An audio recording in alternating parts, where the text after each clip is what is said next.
What is up, my raid battle-loving buddy? Don't know how to level up fast? Then this video's your golden ticket. I've crammed in all the game experience, tactics, tips, and hacks you need to make progression stupidly easy. You'll be diving in with both feet, scooping up mountains of bonuses, and actually having fun. Yeah, imagine that. So buckle up, smash a like, hit subscribe, and let's get started. And to get started, you gotta start with something good. The real value in Raid is champions and resources, and I can hook you up with both, no sweat. Spend a single minute, and boom! 2 epics on your account. Rector Drath and Fane at level 25, plus El Stasho of resources. Then punch in this promo code, Get Alice, on Android or PC, or via a special link for iOS. This way you grab Alice the Wanderer, a universal damage dealer who can pretty much do it all. So don't stop there. Log in for 14 days straight. Go with me on this. On day 7, claim the ridiculously legendary Michelangelo. Yeah, the Ninja Turtle collaboration is real. And on day 14, get his soul for upgrades. Oh, and you'll snag resources, a gear set, and some extra goodies on the side. Because why not, dude? This is the top offer right now, and it'll speed up your progress so much the early game will feel like baby mode. Careful though, get too comfy with that and you'll forget Raid is actually a tough game. So yeah, keep watching the guide. Masterclass today, we're skipping the boring tutorial guide part. At the start, with this champ setup you can pick Kyle. Since you don't have a poison dealer in the party yet, he'll cover most of what you need. Now, you're in the Bastion. Tutorial's out of the way, and before you dive into all the activities and quests, here's a stash of rookie tips you actually need. 1. Save your resources. Until you really clear Chapter 5 of the campaign, don't spend a single shiny thing. Don't spend. Or if a quest forces you, use exactly what's required and nothing more. 2. Don't crack shards yet. Seriously, pretend they don't even exist. You don't need more champs right now. Chill. 3. Clear campaign for 3 stars. Look, at first you'll fail. Your champs are too weak. But go for 2 stars, and later replay everything for 3. You'll want those rewards, trust me. 4. Learn your champ's skills. Know what combos hit harder, when to debuff, when to nuke. That's how you squeeze extra damage instead of faceplant. 5. Join a clan from day 0 and invite a friend. Yes, even with the bonus link you used. Makes the grind less boring, and your friend will respect you for the freebies. 6. Stick to the challenges and mission tabs for your first steps. They basically spoon-feed you the activities you need to clear and what to do next. It's like training camp. 7. Hit account level 25. It takes like an hour if you follow the steps. And then, boom again, your second epic shows up in the mailbox. 8. Log in every day. No excuses. The daily bonuses hand you everything. Shards, champs, and every 30 days, a nice shiny gift like you actually accomplished something. Just for showing up. And that's just scratching the surface, friend. There's way more ahead. I'll walk you through every mechanic and bonus personally. Alright, I didn't even touch on the starter champs you get at the very beginning. I'm talking about these rares. Kyle, your poison guy. You won't have another poisoner for a long while, and poison deals steady fixed damage when it procs. Super handy against bosses. Gaelic, built for the arena and some easy PvE, basically just a brawler with a defense down debuff. Othel, the all-arounder, weakens enemies, throws a couple of basic buffs on herself, then calls it a day. Elhain, your crit damage dealer, works everywhere, but don't expect insane numbers early on. So here's the deal, level these champs up and slap the right artifact sets on them. Damage dealers get attack gear, tanks get defense, supports get speed. Simple, obvious, caveman logic. Basically, you've already got a ready-made squad that combos together just fine. Just keep leveling and gearing them up through the missions. Rector Drath, your healer. Michelangelo, tank damage hybrid. Alice the Wanderer, damage dealer. Fane, debuffer.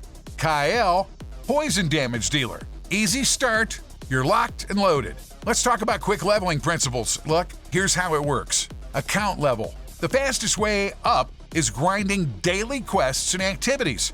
Want to speed it up? Use an XP booster. You can snag those from promo codes or quests. Champion levels. You got two options here. The slow way is farming activities, tiny XP chunks that eat your energy. The fast way is the tavern, where you pump them with XP brews and silver. Quick and dirty leveling. Gear. Yep, that's part of the progression too. Here's your pro tip. Only farm armor in dungeons. Pick the boss you need and keep rerunning the highest difficulty your champs can handle. Makes it easy. Currencies, man, they stack up slowly. You farm them from activities, promo codes, battles, quests, and tournaments. Pretty straightforward, but here's your rookie hack. These promo codes right here. Pop one every 24 hours and you enjoy the freebies. Oh, and there's even a little raid mini-series. A lot of folks know about it. Watch it, repost it, and boom, they shower you with energy, silver, and all the consumables you didn't know you needed. But of course, you want to know how to farm champions, right? Well, spoiler, there aren't any real magic hacks here. Just a few methods you need to know. Campaign. For newbies, each chapter has a small chance to drop a rare or even an uncommon. Tiny odds, but eventually you can collect them all. Missions. Finish big quest chains and you get some insane legendaries. Arbiter, Ramantu, Drake's Blood, and Marius Gallant. Yeah, only like 200 tasks per branch. Translation, you actually have to play the game to get this stuff. Fusion from fragments. Okay, farm activities, open chests, and gather particles that turn into champs like Archmage, Helmut, Yakarl the Scourge, Madame Ceres, and Drexar Blood Twin. Shards, the obvious one. But here's the trick. Only open them during X2 or X25 or other boosted events. Better odds, fewer tears. Although, hey, sometimes RNG smiles on me outside events. Shocker. So yeah, champions are the real highlight of Raid. There are many of them that'll make your eyes spin, and every newbie starts wondering what's actually worth the grind and who's pure trash. The easiest shortcut is checking user ratings. Now look, you can't trust them 100% because you can't trust people 100%. People meme and rage vote all the time. But they'll give you the general idea. Let's take a minute and talk about how to level up your champions. A few key stats make them stronger. So the main one is level. Grind it out in battles or dump XP brews in the tavern. Then there's rank, which depends on their base rarity. The cap is rank 6. To get there, you'll need max level plus ranked up chickens. Or, feeding them other champs. Skill upgrades matter too. They boost damage, debuff chances, and reduce cooldowns. All that's done with books. But don't go full spender mode. Save them for the champs that are actually worth it. Ascension is the star upgrade system. You'll need potions for that. It raises passive stats and, in some cases, even unlocks new abilities. Next up, masteries. There are 3 branches, each focused on different aspects of gameplay. They give passive effects, stat boosts, and all that good stuff. To unlock them, you'll need scrolls, farmed straight out of the Minotaur's Labyrinth. It sounds like a cool place. What else? In the mid-game upgrades, you've got Relics and Blessings. Relics give passive effects, usually boosting champ skills or just slapping on extra perks. Blessings now, they work the same way sorta, but to equip them, you'll need a soul. They're pretty busted, since some of them can crank your damage or efficiency way higher than it has any right to be. For example, on day 14, you can snag Michelangelo's soul and slap a blessing on him. The most common leveling method, fodder champions. Yep, the art of pumping up completely useless champs just to sacrifice them later for the ones that actually matter. Study this. Leveled up fodder works just like XP brews, and high star fodder can even replace ranked up chickens. But none of those methods give you as much power as solid gear. Here's a champ fully leveled, skills maxed, even with a blessing, but naked. And here's the same champ decked out in a mythic quality armor set. Check it, right? Yeah, I think you get the point. So as for gear, leveling it up works almost the same as with champions. You can upgrade pieces up to plus 16. With runes, you can even enchant them to boost passive stats. There's even a reforge option if you feel like rolling the dice again. And then there's Ascension, which slaps on an extra main stat to the item. Alright then, time to break down gear in Raid Shadow Legends. Armor is defined by three things: the bonus it gives, its rank, and its rarity. The better the piece, the more stats it packs. But the type of gear you choose should always depend on your champion's role. Let me give you a simple example. If your champ's survivability sucks, throw on a lifesteal set, and boom, they'll heal from the damage they deal. You're not getting god-tier gear right off the bat. At first, it's 1 star, then 2, then 3. You get the idea. Players grind gear sets mostly in dungeons. It's hands down the best method. You can also gather resources for the Forge to craft stronger and more unique sets, then really flex your champions. Right now, the top tier sets are arena sets, plus the ones from Hydra and Siege. In the Forge, you can craft artifacts you won't find in campaigns or dungeons. They're made using resources you pick up in faction wars. Boosters let you nudge the stats in the direction you want or bump up the item's quality. Of course, the fancier the artifact you're aiming for, the rarer the resources you'll need, because nothing in Raid comes cheap. Now, let's talk about the principle of gearing your champs. Take a look at the champion you're getting. Check their main damage stat. It could be attack, HP, or defense. That tells you what direction to gear them in. Let's say they're a damage dealer. You'll want to stack crit rate, crit damage, and accuracy if they've got debuffs. And speed? That's important for every champ, which is why your boots should always have speed as the main stat. Second champ, support. All you really want here is survivability. Stack HP and speed with some defense sprinkled in. If they've got debuffs, accuracy matters too. Their whole job is simple: heal and take turns as often as possible.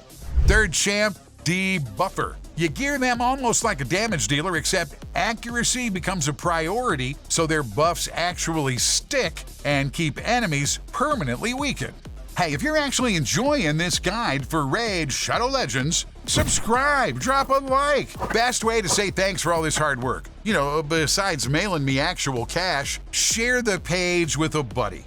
And now, back to the resources. And let me remind you, it's best to save them. Early on, you'll get a ton. Over 1 million silver, 1,000 energy, and plenty of other goodies, and you'll want to blow that. All that will come in clutch once you inevitably hit a wall in your progression. So you ask, what's the deal with the gems?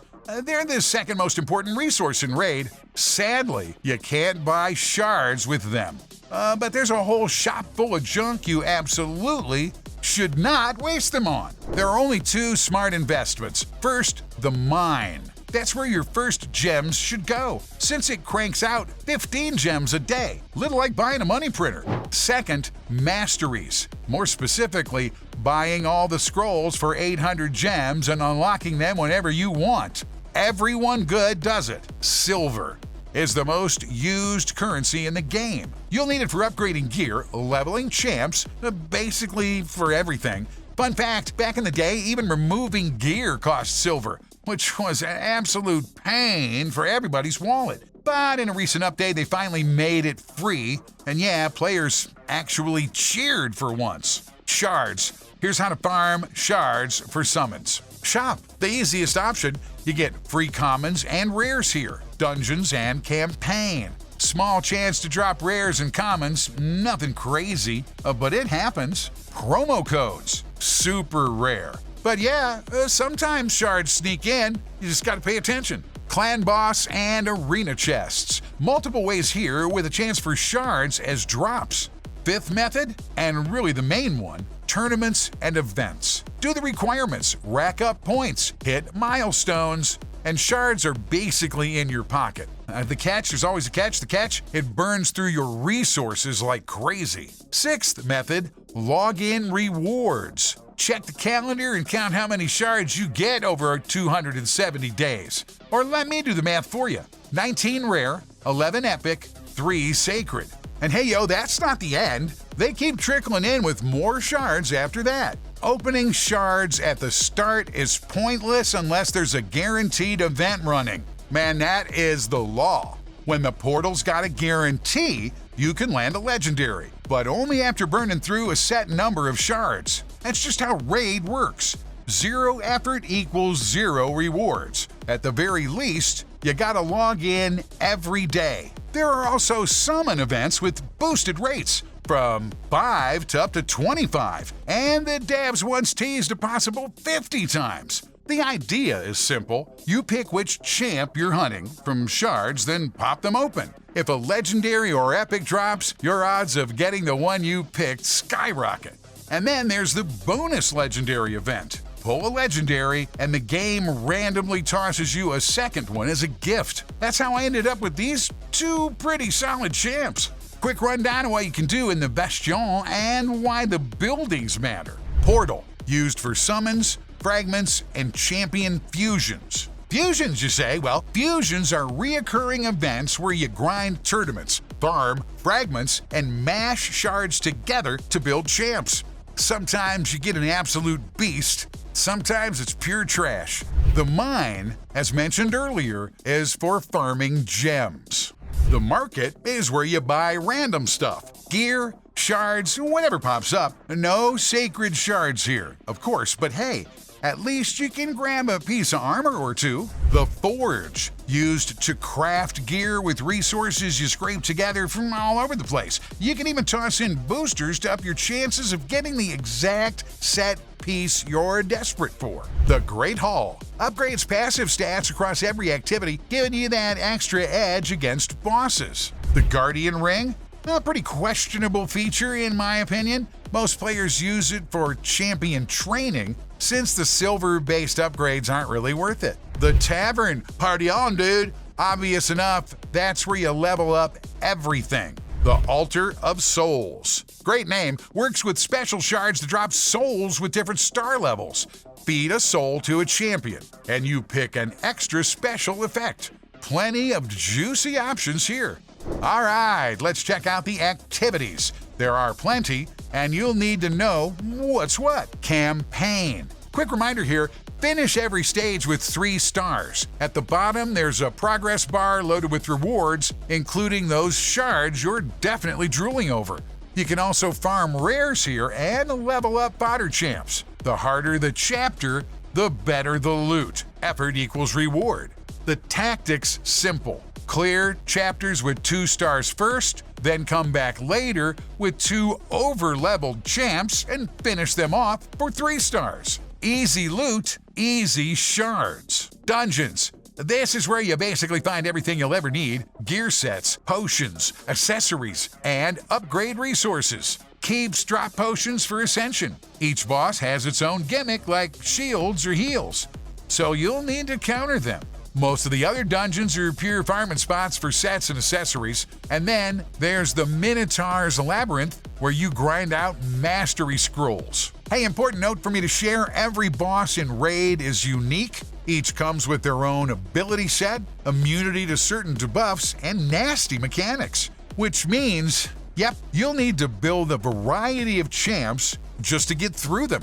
Look, let me give you an example. Skavog. She keeps summoning spiderlings, heals off them, while they poison your squad into the dirt in no time. You'll need AoE damage and HP burn to deal with her. You can also manipulate her AI. Skavog always targets the champ with the elemental weakness, so you can zone her damage. For this fight, you'll want an AoE HP burner like Mordecai, Ninja, or Geomancer, plus a tank and a champ who can cleanse and block debuffs. Aha, an idea. Take Fyro the Fire Knight. He constantly slaps a shield on himself, and good luck scratching him through it. What you need is max speed and multi-hit attacks to break that shield and then deal real damage. Alright, join me here now. The busted strategy is turn meter control. Look, if he never gets a turn, he never recasts his shield. Champs like Diabolist or others with turn meter reduction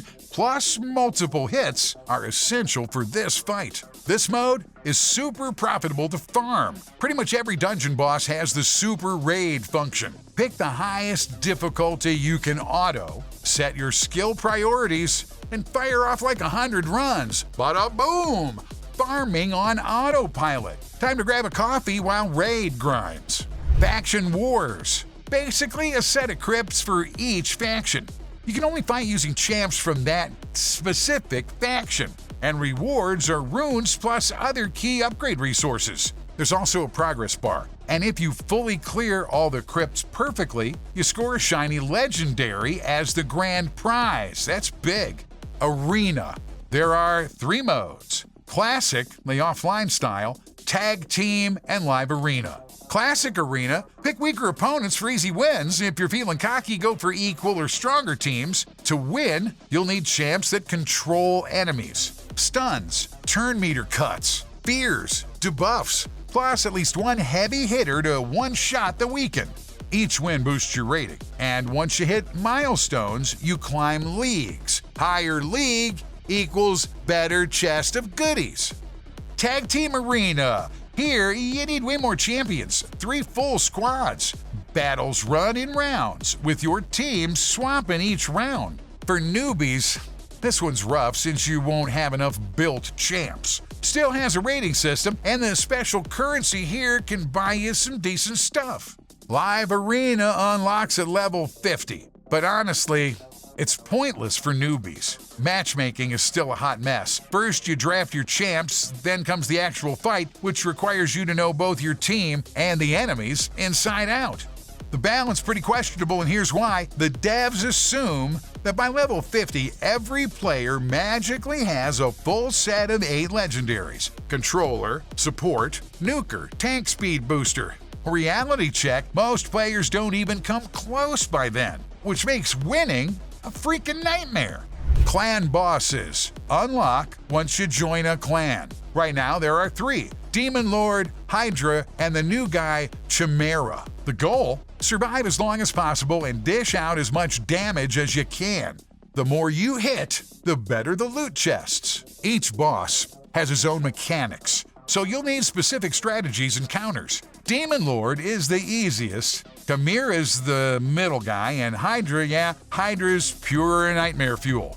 We've come this far, I want to take the extra steps, so let's go over each boss quickly so you get the idea. Demon Lord. Big, chunky, not super deadly at first. Poison and HP burn debuffs work great here, along with the defense down, attack down, and speed down. A fast team is strong against him, since he takes turns less often and his damage ramp slows down. Heads up, every 10 turns, his damage scales up. To survive, you'll want ally protection, healing, buffs, and resurrection, because yes, the one-shot hits do eventually come.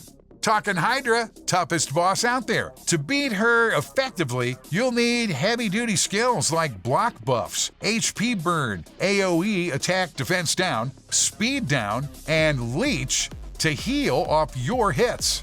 That's the core debuff kit you can't skip. Of course, the list can get even longer. Check the comments for everyone's favorite pro stats and creative coping mechanisms.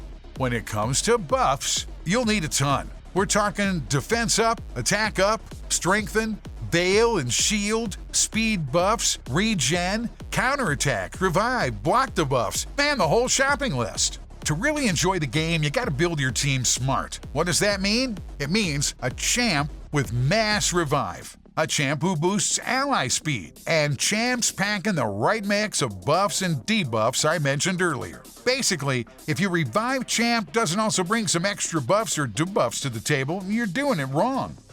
Every legendary has at least some kind of lookalike, either another legendary or an epic. Sure, they're usually weaker, but they still cover the basics of the same role. The hardest mode is the Cursed City. It's a gauntlet of missions with unique conditions. Fight 2 bosses, use only one faction, one affinity, or even just one class. There are about 100 of these missions, and at the end, you face the big bad of Raid himself. The reward? Fragments to craft a mythical champion. This mode Man, it isn't easy. It demands a deep roster and a heavy investment. It's just the truth. And for PvP junkies, there's the hardcore siege mode. It's all-out clan battles where you smash through defenses at the base of the walls and push toward the main castle for total victory. Oh, and by the way, this is where the best gear sets in the entire game drop right now. Things change. All the info I dropped in this video is stuff I recommend every newbie actually use. Don't make dumb mistakes like feeding half your roster to just level up one champ. Save your resources and most importantly, play smart.